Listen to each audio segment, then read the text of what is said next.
Hello दोस्तों, स्वागत है आप सभी का हमारे यूट्यूब चैनल सत्येंद्र गुरुजी पे। दोस्तों, आज के इस वीडियो में हम लोग मैथ के कुछ इंपॉर्टेंट प्रश्न के बारे में पढ़ेंगे जो आने वाले सभी परीक्षा RRB, NTPC, group D, RPF के लिए काफ़ी इंपॉर्टेंट होगा। इसीलिए आप लोग वीडियो के अंत तक जरूर बने रहिएगा। आपके सामने प्रश्न कितना सुंदर सा है, इसको 2 बार एनटीपीसी में पूछा गया है दोस्त। ठीक है, यहाँ पर देख रहे हैं हम सभी कोई पार्ट नंबर 56 है दोस्तों। जिसने पार्ट नंबर 55 तक नहीं देखे हैं ना, इस वीडियो के डिस्क्रिप्शन में चले जाइए, वहां से सारा वीडियो आपको सीक्वेंस में मिल जाएगा, जाकर देख सकते हैं। ठीक है दोस्त, तो चलिए मेरे दोस्त, इस वीडियो में हमने रेलवे, एनटीपीसी, ग्रुप डी यानी सारे एग्जाम, जितना भी रेलवे के एग्जाम है ना, छोटे से छोटे, बड़े से बड़े, सारा क्वेश्चन को इस वीडियो में हमने शामिल किया है। ठीक है, यदि आप लोगों को वीडियो अच्छा लगेगा तो कमेंट जरूर करिएगा और अपने दोस्तों को पास शेयर जरूर करिएगा। चलिए शुरू करते हैं सवाल नंबर 1 से। सवाल 1 नंबर आप लोगों के सामने बढ़िया सा प्रश्न है और ग्रुप डी 2022 का सवाल है। क्या कह रहा है, ध्यान से सुनेंगे। कह रहा है ए का वेतन बी के वेतन से 20% कम है, तो बी का वेतन ए के वेतन से कितने प्रतिशत अधिक है। बहुत ही इंपॉर्टेंट सवाल है दोस्त। इस टाइप के सवाल आपके एग्जाम में 100% आएगा। बहुत ही बेसिक प्रतिशत का सवाल है दोस्त, ध्यान से सुनेंगे।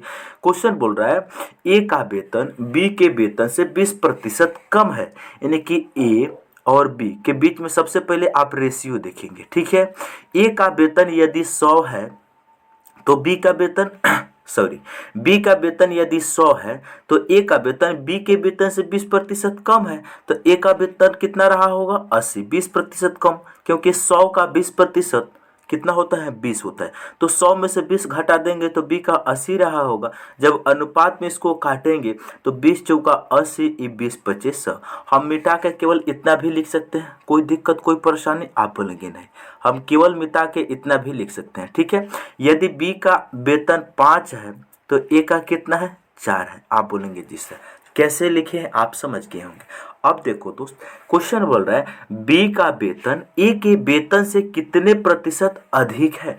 देखेंगे ध्यान से, बी का जो वेतन है ए से, किसे कंपेयर कर रहे हैं, ए से। ए से कितना अधिक है, अनुपात में 1 अधिक है, अनुपात में 1 अधिक है। हमें बताना है इंक्रीज प्रतिशत। इंक्रीज का मतलब अधिक प्रतिशत बताना है। क्या करेंगे दोस्त, ध्यान से सुनेंगे। कितना अधिक है, 1, तो 1 को ऊपर लिखते हैं, जिससे कंपेयर करते हैं उसको नीचे लिखते हैं। प्रतिशत में चेंज करना है, इसीलिए 100% से हम गुना का सिंबल लगा देंगे, 100% से गुना कर देंगे। अब देखो दोस्त, यानी इस 4 से इस 100 कटे कितना, 25 बार में, यानी 25% अधिक है किसका वेतन, बी का वेतन। ऑप्शन नंबर बी इस सवाल का सही आंसर होगा। किसी भी भाई को कोई दिक्कत कोई परेशानी, आप इस क्वेश्चन को फ्रैक्शन विधि से भी बना सकते हैं। ये तो होगा प्रतिशत मेथड। दूसरा, यानी कि यहाँ पे दूसरा तरीका बता देते हैं। अगर यहाँ पर जैसे 20% आसान था तो आप इस तरीका से बता दिए।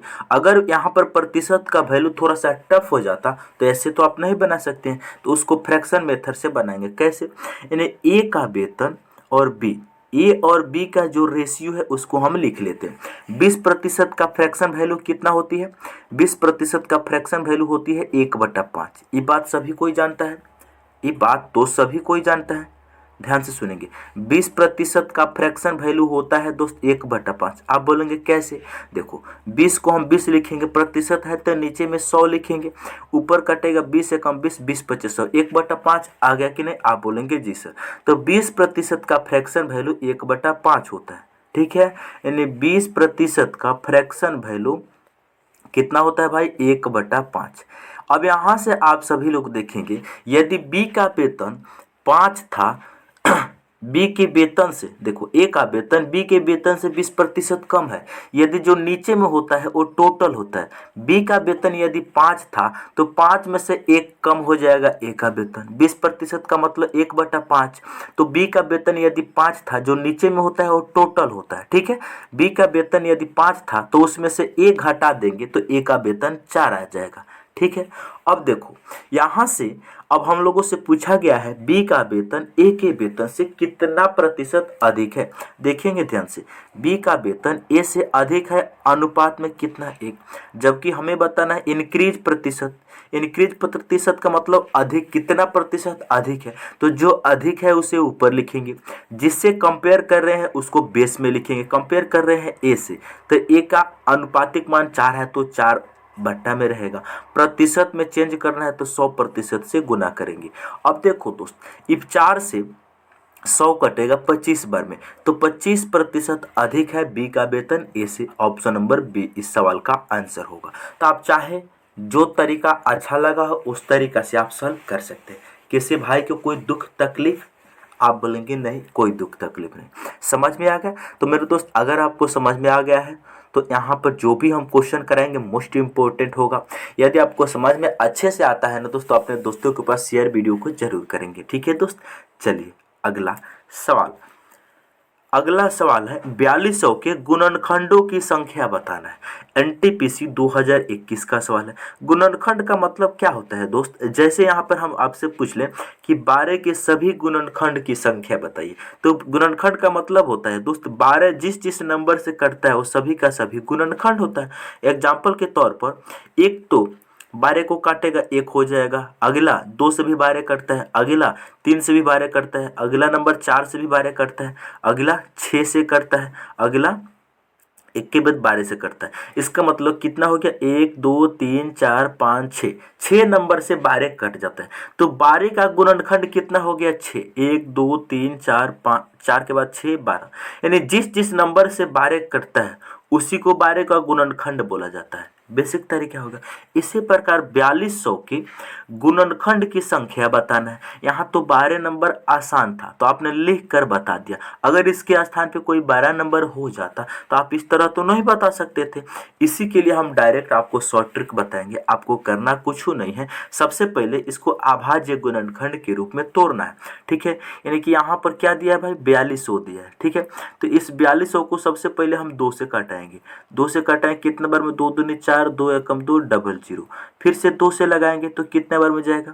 फिर से 2 से काटाएंगे तो 2 एकम 2, 0, 2 पचे 10। ठीक है, और यहाँ पर संगे संगे 0, 10 से 50 हो गया। फिर 2 से कटेगा तो 2 से काटते हैं 5, 2 दूनी 4, 2 पचे 10। अब 2 से तो नहीं कटेगा, आप बोलेंगे नहीं। अब हम इसको काटाते हैं 3 से। 3 से कटाएंगे 3 एकम 3, इधर से जाएगा 2 22, 3 सत्ते 21, इधर जाएगा 3 पचे 15। अब कटेगा?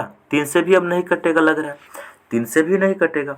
अब हम इसको कटाते हैं 5 से। 5 से कटाएंगे दोस्त, 5 से जब हम इनको कटाएंगे तो 5 तिया 15, यहाँ से चला जाए कितना? 5 तिया 15, 5 तिया 15, यहाँ से 2 5 25 चला जाएगा। अब देखो फिर से 5 से काटेंगे तो 5 सत्ते 35, यानी कि अभाज्य, जब 4200 को हम अभाज्य गुणनखंड के रूप में तोड़ेंगे दोस्त तो हमारे पास इतना मिलेगा। क्या? 2 मिला है 3 बार, 2 के पावर 3 लिखेंगे, इनटू 3 मिला है 1 बार तो 3 की पावर 1 लिखेंगे, इनटू 5 के पावर कितना मिला है? 2 मिला है, 7 के पावर कितना मिला है? 1 मिला है। आप बोलेंगे जी सर। किसी भाई की कोई दिक्कत? यहाँ पर जो नीचे नंबर लिखा गया है ध्यान से सुनेंगे, यहाँ पर 3 2 3 5 और 7, ये जो लिखा गया है ये क्या है? यही तो अभाज्य संख्या है। तो अभाज्य गुणनखंड के रूप में हमने तोड़ लिया। हमें बताना है टोटल गुणनखंड की संख्या कितना होगा, तो आपको नंबर ऑफ फैक्टर बताना है। टोटल गुणनखंड यानी टोटल फैक्टर बताना है कितना होगा। तो टोटल फैक्टर बताना है ना दोस्त, आपको करना कुछ नहीं है। यहाँ पर पावर में कितना है? 3 है, यहाँ पर पावर में 1 है, यहाँ पर पावर में 2 है, यहाँ पर पावर में 1 है। तो जो भी पावर है ना उसमें अपने मन से 1 बढ़ा के गुना कर दो। यहाँ पर पावर 3 है तो 3 के हम 1 बढ़ा देंगे 4 हो जाएगा। यहाँ पर पावर में कितना है? 1 है, 1 में हम 1 बढ़ा देंगे अपने मन से 2 हो जाएगा, इनटू यहाँ पर कितना है? 2 है, 2 में 1 बढ़ा देंगे 3 हो जाएगा। यहाँ पर कितना है? 1 है, 1 में अपने मन से 1 बढ़ा देंगे 2 हो जाएगा। बस इसी को गुना कर लें, कितना हो जाएगा? 3 दूनी 6, 6 दूनी 12, 12 चौका कितना? 48। तो इसका जो प्राइम यहाँ पर जो टोटल गुणनखंड की संख्या होगी दोस्त वो 48 होगी। ऑप्शन नंबर ए इस सवाल का आंसर होगा। किसी भाई को कोई दिक्कत कोई परेशानी? आप बोलेंगे नहीं। समझ में आया? तो इस तरीका से टोटल गुणनखंड की संख्या हमें बताना होता है। कितना आसान है दोस्त, है ना। तो मेरे दोस्त आपसे जब भी पूछा जाए कि टोटल गुणनखंड की संख्या बताइए तो आप आराम से बता सकते हैं। आपसे एग्जाम में ये भी पूछ सकता है कि कितने गुणनखंड सम है, कितने गुणनखंड विषम है, तो उसके लिए हम अगला क्वेश्चन में बताएंगे। यहाँ पर आपको गुणनखंड निकालना बिल्कुल आ गया है, यानी सबसे पहले इसको अभाज्य गुणनखंड के रूप में तोड़ेंगे। जो पावर है ना उसमें एक एक बढ़ाकर मल्टीप्लाई कर देंगे, हमारा आंसर आ जाएगा। ठीक है दोस्त, चलिए अगला सवाल। अगला सवाल बिल्कुल इसी तरह है। यहाँ पर तो और आसान कर दिया, अभाज्य गुणनखंड के रूप में तोड़ कर दे दिया है। यहाँ पे 2 के पावर 7 गुना 3 के पावर 4 गुना 5 के पावर 3 गुना 7 कि कितने गुणनखंड सम है। अगर दोस्त यहाँ पर हमें बताना है कि इसमें कितना सम है, आपसे टोटल फैक्टर पूछ लेता, टोटल फैक्टर तो कितना होता भाई। यहाँ पर टोटल फैक्टर कितना होगा, जैसे 7 है तो 7 2 के पावर 7 को 8 लिखेंगे, 3 के पावर 4 है, 4 के हम 5 लिखेंगे, 5 के पावर 3 है, 3 को हम 4 लिखेंगे, 7 के पावर कुछ नहीं, इसका मतलब 1 है, तो 1 को हम 1 बढ़ा देंगे 2 हो जाएगा। आप बोलेंगे जी सर, इसको मल्टीप्लाई करेंगे, 4 दूनी 8, 8 पचे 40, 8 पचे 40, 40 8 कितना हो जाएगा, 40 8 कितना हो जाएगा, 40 8 चुका 32, 320 इसका टोटल फैक्टर हो जाएगा। लेकिन हमें टोटल फैक्टर तो पूछा नहीं है। टोटल फैक्टर कितना आ गया दोस्त, टोटल फैक्टर आ गया 320, लेकिन हमें 320 बताना नहीं है, हमें बताना है कितना सम फैक्टर है। सम फैक्टर के लिए यहाँ पर देखेंगे, करेंगे क्या, ध्यान से आप सभी लोग सुनेंगे। यहाँ पर जो भी डाटा दिया गया है ना, यहाँ पर जो भी डाटा दिया गया है, सम निकालना है ना, कितना सम है। तो सम के लिए क्या करेंगे, यहाँ पर 2 देखेंगे, 2 केवल यहाँ पर है कि नहीं, बिल्कुल। तो इसका जो पावर है ना, जो पावर है उसी को लिखेंगे। इसका पावर कितना है, 7 है, तो इसको केवल 7 लिखेंगे, इसमें 1 नहीं बढ़ाएंगे। बाकी जितना भी है सभी में 1 1 बढ़ा के मल्टीप्लाई कर देंगे। समझ रहे हैं। 2 क्या है, सम संख्या है, तो सम संख्या है तो उसका पावर जो है उसी को लिख लेंगे। 3 के पावर 4 है तो 4 को हम 5 लिखेंगे, 5 के पावर 3 है, 3 को हम 4 लिखेंगे, 7 के पावर 1 है, 1 को हम 2 लिखेंगे। आप बोलेंगे भैया यहाँ से लेकर यहाँ तक जो भी पावर है आपने उसमें तो 1 1 बढ़ा दिया, लेकिन यहाँ पर 2 की पावर 7 को ही क्यों लिया। मेरे दोस्त जब भी आपको सम निकालना हो ना, सम संख्या यानी कितने गुणनखंड सम संख्या है, तो आपको जो सम का पावर है उसी को लिख लेना है। अब बाकी में 1 1 बढ़ा देना है। अब इनको मल्टीप्लाई कर देंगे, ठीक है। जो आंसर आएगा वो सम संख्या के लिए होगा। गुना करें कितना होगा, 4 दूनी 8, 8 पचे 40, 40 गुना 7 कितना हो जाएगा, 280। तो इसका आंसर कितना होगा, 280। ऑप्शन बी, ऑप्शन बी इस सवाल का आंसर होगा। सम संख्या निकालना है ना, तो सब का जो पावर है उसी को लिखेंगे, बाकी नंबर के जो पावर है उसमें 1 1 बढ़ा के मल्टीप्लाई कर देंगे, सम संख्या निकल जाएगा। अगर आपसे इस क्वेश्चन में पूछ लेता कि टोटल फैक्टर कितना है तो आपका आंसर 320 होता। आपसे पूछ लेता सम कितना है तो 280, आपने आंसर तो दे दिया। अगर आपसे विषम पूछ लेता दोस्त, आपसे अगर विषम पूछ लेता तो क्या करते दोस्त, कुछ नहीं, जो भी टोटल है ना, टोटल कितना है 320। आप बोलेंगे कैसे निकालेंगे, मेरे दोस्त आप तो सीख चुके हैं। टोटल में से हम सम को घटा देंगे, टोटल कितना है 320 में से 280 को घटा देंगे तो 0 में से 0 घटेगा, 0 बचेगा। यहाँ 12 में से 8 जाएगा, 4 बचेगा। अगर आपसे विषम संख्या टोटल पूछता ना तो आपका आंसर 40 होता, लेकिन इस क्वेश्चन में पूछा गया है सम, तो आपका आंसर होगा 280। तो यहाँ से दोस्त आप टोटल भी निकालना सीख गए, आप सम भी निकालना सीख गए और आप विषम भी निकालना सीख गए। अब बोलो, नंबर ऑफ फैक्टर निकालने में किसी भाई की कोई दिक्कत होगा। इसीलिए दोस्त तो हम कहते हैं सारा वीडियो सीक्वेंस बाय देखो, कौन सा वीडियो में कितना कंसेप्ट मिल जाए ये हमको भी नहीं पता। ठीक है दोस्त, इसीलिए सभी वीडियो देखिएगा, तभी जाके आपसे एग्जाम क्रैक हो पाएगा। ठीक है दोस्त, यदि आपको कंसेप्ट समझ में आया है तो वीडियो को शेयर अपने दोस्तों के पास ईमानदारी से करना। ठीक है दोस्त, चलिए, क्योंकि इस टाइप के सवाल हमेशा आपके पेपर में पूछे जाते हैं। चलिए अगला सवाल। अगला सवाल कह रहा है 4 नंबर, ए किसी काम को 40 दिन में पूरा कर सकता है यदि ए बी एक साथ मिलकर उसी काम को 30 दिन में कर सकता है। बहुत बढ़िया। तो बी अकेला उसी काम को कितने दिन में पूरा करेगा। बहुत ही बढ़िया सा सवाल है। जो सवाल बोल रहा है उसको सबसे पहले लिखेंगे। क्या बोल रहा है, ए जो है किसी काम को करता है दोस्त कितना दिन में, ए किसी काम को कर देता है कितना दिन में, 40 दिन में। बहुत बढ़िया बात बताया। ए प्लस बी यानी कि ए भी ए में अगर हम बी को जोड़ लेते हैं तो ये दोनों मिलके संगे संगे जो करते हैं, ए अकेले करता है कितना दिन में भाई, 40 दिन में। अच्छा, ए प्लस बी, ध्यान से सुनेंगे, ए प्लस बी एक दिन में मिलके करते हैं, एक दिन में, तो ये कितना दिन लेते हैं, 30 दिन। बात को समझिए, ए अकेले करेगा तो 40 दिन में काम खत्म होगा, और ए और बी मिलके काम करेगा तो 30 दिन में काम खत्म होगा। ये बात समझ में आएगा। तो सबसे पहले इसका हम एलसीएम लेते हैं, क्योंकि टोटल काम मालूम करेंगे कि टोटल काम है कितना। तो ये एक काम, एक जो है एक काम को 40 दिन में कर लेता है, ए भी 30 दिन में कर लेता है, तो इन दोनों का एलसीएम होगा हमारा टोटल काम, इन दोनों का एलसीएम होगा टोटल काम। तो 40 और 30 का एलसीएम कितना हो जाएगा, 120 हो जाएगा। आप बोलेंगे जी सर, समझ रहे। अब देखो 40 से 120 को डिवाइड करेंगे तो एक दिन का काम चलेगा कि ये एक दिन में कितना काम करता है। तो 120 को 40 से डिवाइड करेंगे तो 40 दिया 120, इसका मतलब है ये जो एक दिन में 3 यूनिट काम करता है। 120 को 30 से भाग करेंगे तो 40 आएगा।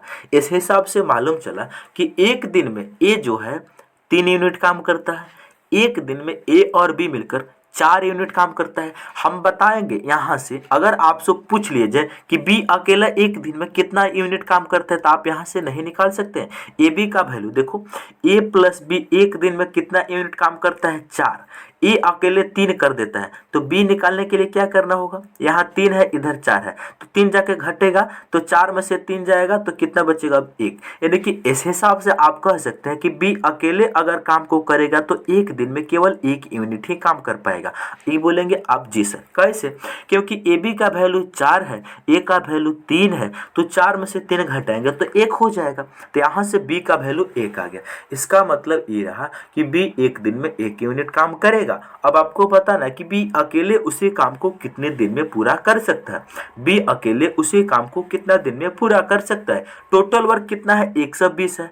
ए टोटल वर्क 120 है, टोटल काम 120 है। बी एक दिन में 1 यूनिट काम करता है, तो 120 को 1 से भाग दे देंगे तो हमें दिन मालूम चल जाएंगे। तो 120 को 1 से भाग देंगे तो 120 दिन मालूम चलेगा। तो इसका आंसर 120 दिन, ऑप्शन नंबर डी इस सवाल का आंसर होगा। ठीक है दोस्त, क्योंकि बी अकेले उस काम को करेगा तो 120 दिन का समय लेगा।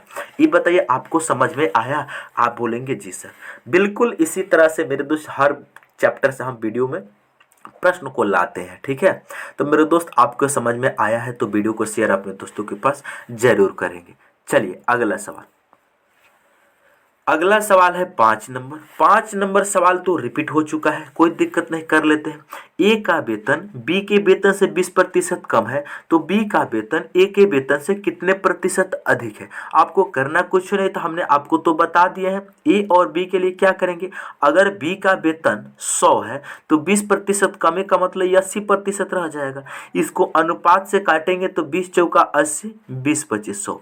इस हिसाब से आपसे पूछा गया है कि बी का वेतन ए के वेतन से कितने प्रतिशत अधिक है। यहाँ से आप सभी को देखेंगे, जो बी का वेतन है 5, ए का वेतन है 4, अनुपात में कितना ज्यादा है, 1। आपको इंक्रीज प्रतिशत निकालना है, यानी कितना प्रतिशत अधिक है। तो क्या करेंगे, जो अधिक है उसको ऊपर लिखते हैं, जिससे कंपेयर करते हैं उसको नीचे लिखते हैं। ए से कंपेयर कर रहे हैं तो ए का अनुपातिक मान को नीचे लिखेंगे। प्रतिशत में चेंज करना है, इसीलिए 100% से गुना का चिन्ह लगाएंगे, यानी 4 से 100 कटेगा 25 बार में। यहाँ से मालूम चला कि बी जो है 25% अधिक है। ऑप्शन इसका बी राइट आंसर होगा। हम उम्मीद करते हैं कि आप इन सवाल को बेहतरीन तरीका से समझ चुके होंगे। किसी भाई को कोई दिक्कत, कोई परेशानी, आप बोलेंगे नहीं, बिल्कुल समझ में आ गया है।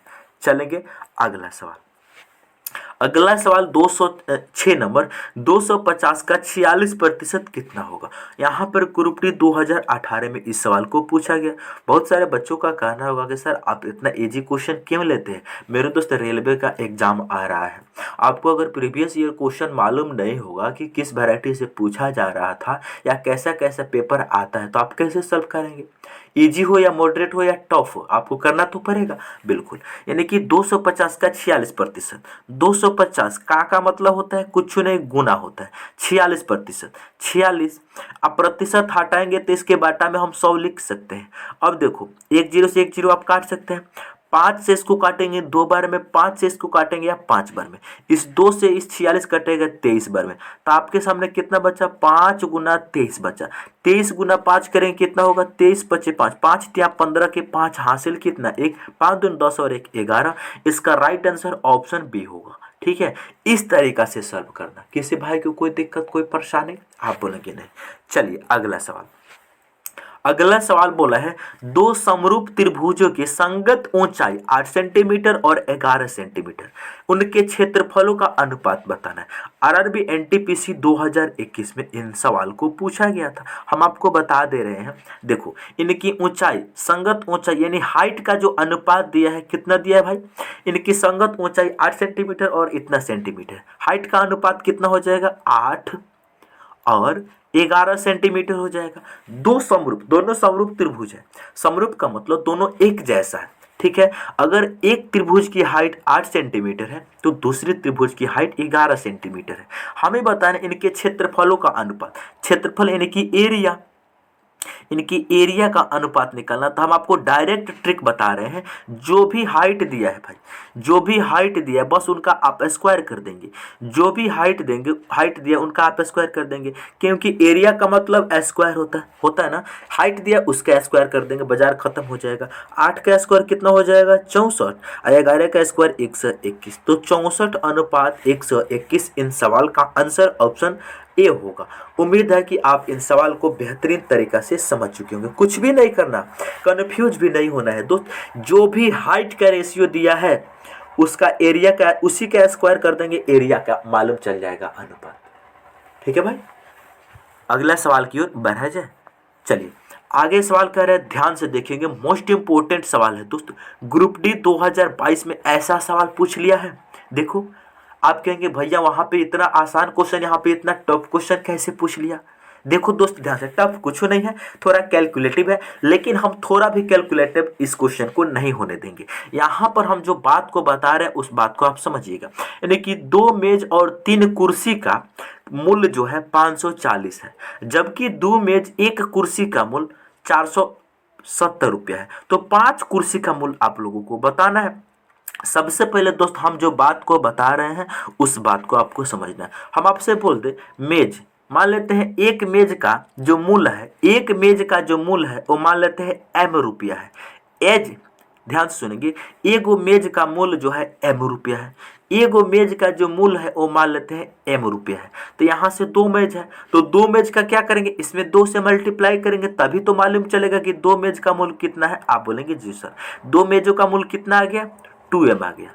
इस बात को समझ रहे, हम आपसे कहें, आप नंबर से समझिए, हम आपसे कहें एगो कुर्सी का मूल्य मान लीजिए 20 रुपया है, तो 2 कुर्सी का मूल्य निकालना है तो क्या करेंगे, एक कुर्सी का मूल्य जो है 20 रुपया है, तो 2 कुर्सी का निकालने के लिए आप 2 से मल्टीप्लाई करते हैं कि नहीं। आप बोलेंगे जी सर 20 दूनी 40। उसी तरीके से एक मेज का मूल्य अगर हम m मान लेते हैं तो यहाँ से 2 मेज निकालने के लिए 2 से मल्टीप्लाई करना पड़ेगा। एक कुर्सी का मूल्य अगर c रुपया है तो 3 निकालने के लिए 3 से मल्टीप्लाई करना पड़ेगा। आप बोलेंगे जी सर। अगर इस कंसेप्ट को आप समझ गए हैं, आप देखो ध्यान से, यहाँ पर अगर हम मान लेते हैं एक मेज का मूल्य m रुपया है तो 2 मेज का मूल्य कितना हो जाएगा, 2m हो जाएगा। आप बोलेंगे जी सर। अब यहाँ से एक कुर्सी का मूल्य अगर c रुपया है तो 3 कुर्सी का मूल्य कितना हो जाएगा, 3c हो जाएगा।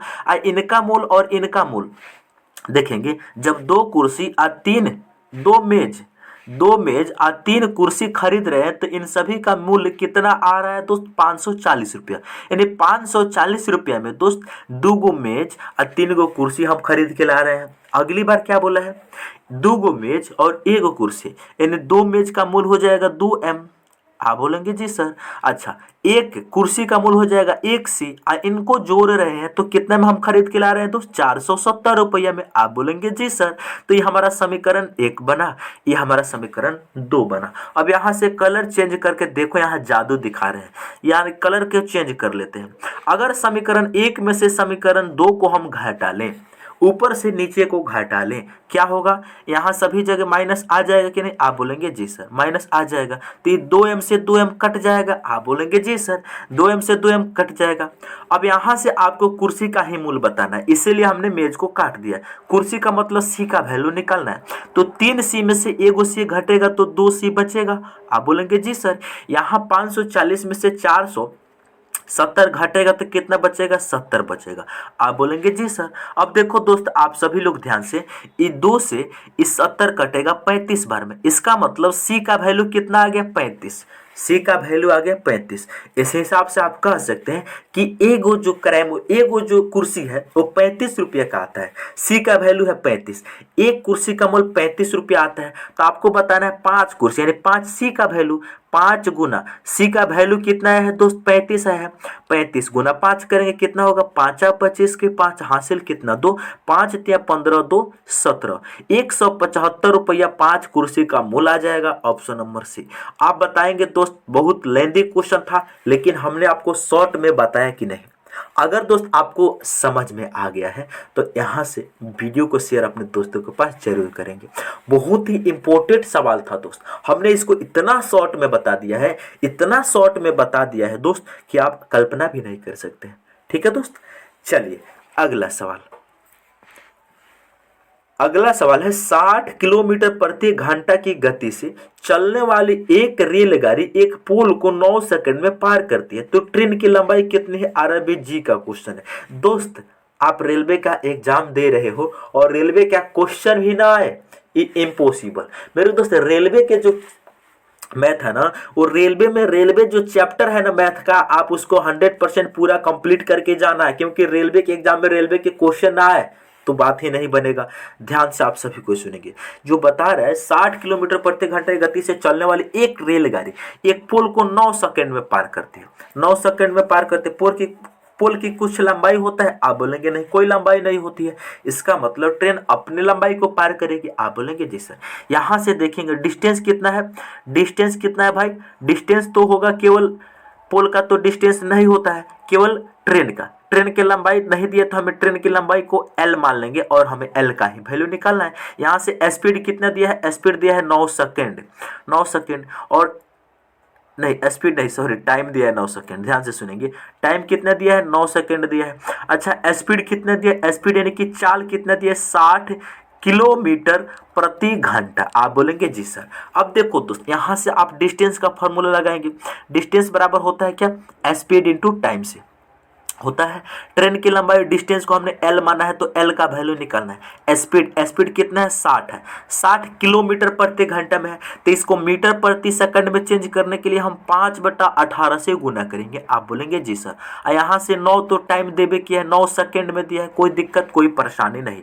अब देखो दोस्त इसको काटते हैं, इस 9 से 18 कटेगा 2 बार में, इस 2 से 60 कटेगा 30 बार में। आपका आंसर क्या होगा दोस्त, 30 गुना 5, 30 गुना 5 करेंगे कितना हो जाएगा, 5 या 15, 150 मीटर ट्रेन की लंबाई होगी, 150 मीटर, ऑप्शन सी इनका राइट आंसर होगा। ये बताइए बात आपको बिल्कुल समझ में आया कि नहीं, आप बोलोगे जी सर 100% समझ में आया। यदि समझ में आया तो शेयर कीजिए दोस्त, कंजूसी मत कीजिए। चलिए अगला सवाल, अगला सवाल लास्ट सवाल, आरआरबी एनटीपीसी का क्वेश्चन कर रहा है, यदि एक वृत्त को 6 बराबर भागों में बांटा जाता है तो बने हुए प्रत्येक कोण की माप क्या होगा। बहुत बढ़िया क्वेश्चन है। एक वृत्त को 6 बराबर भागों में काटा जाता है तो बने हुए प्रत्येक कोण की माप बताना है। जैसे कि यहाँ पर एगो आप सर्किल दिख रहे हैं, ठीक है, हम यहाँ पर एक सर्किल बनाते हैं, एक सर्किल हो गया, यहाँ पर क्या हो गया दोस्त, एगो सर्किल बन गया। इसको 6 बराबर भागों में काटा जाता है, यानी कि 6 बराबर भागों में काटा जाता है। ध्यान से आप सुनेंगे, 6 बराबर भागों में आपने काट दिया। जब इसको 6 बराबर भागों में आपने काट दिया तो आप लोगों को बताना है दोस्त कि यानी कि यहाँ पर जो एंगल बनेगा ना वो कितना बनेगा, प्रत्येक कोण कितना होगा। हम सभी कोई बहुत ही बेहतरीन तरीका से जानते हैं दोस्त कि वृत्त के केंद्र पर टोटल 360 डिग्री का कोण बनता है। वृत्त के केंद्र पर टोटल 360 डिग्री का कोण बनता है। जब हमने 6 पार्टों में डिवाइड किया तो 1 2 3 4 5 6 6 इक्वल पार्ट में डिवाइड हो जाएगा, तो इसको 6 से भाग कर देंगे। तो 6 से भाग करेंगे तो कितना आ जाएगा, 6 6 36, 60 डिग्री इन सवाल का आंसर होगा ऑप्शन बी। हम बता रहे हैं दोस्त, अगर इसको 10 बराबर भागों में काटता तो 10 से डिवाइड करते, 5 बराबर भागों में काटता तो 5 से डिवाइड करते, 25 बराबर भागों में काटता तो 25 से डिवाइड करते, 100 बराबर भागों में काटता तो 100 से डिवाइड करते। यानी जितना बराबर भागों में काटा है उतना से भाग कर देंगे। ठीक है दोस्त, चलिए हम उम्मीद करते हैं कि आप इन सवाल को बेहतरीन तरीका से समझ चुके होंगे। यदि आप हमारे चैनल पर पहली बार आए हैं तो चैनल को जरूर सब्सक्राइब करें और अपने दोस्तों के पास शेयर करें। मेरे दोस्त, अगर आप लोगों को रीजनिंग भी पढ़ना है तो इस वीडियो के डिस्क्रिप्शन में रीजनिंग का भी वीडियो है, आप वहां से जाकर रीजनिंग भी पढ़ सकते हैं। ठीक है दोस्त, अगर आपको थोड़ा भी समझ में आता है और आप सोच रहे हैं कि इससे हमें भला होने वाला है क्योंकि हम कुछ सीख रहे हैं, तो अपने दोस्तों के पास शेयर करेंगे। ठीक है दोस्त, चलिए मिलते हैं नेक्स्ट वीडियो में।